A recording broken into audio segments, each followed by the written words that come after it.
বউকে বলেছিলাম যদি আজকে একটু গরু মাংস দিয়ে ভাত খেতে পারতাম, বলিনি যে রান্না করো, কিন্তু আমার বউ আমার কথা শুনে ঠিকই গোপনে রান্না করছে। আমি সেটা বুঝতে পারছি। আপনি দেখাচ্ছি আপনাদেরকে কত কষ্ট করে সে আমার জন্য গরু মাংস রান্না করছে।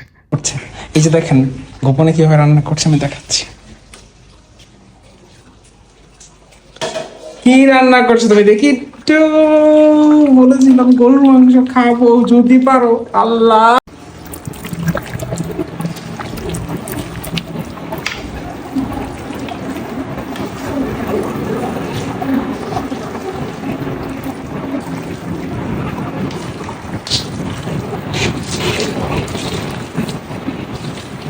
আমি একটা সবগুলো টাকা আলাদা একটা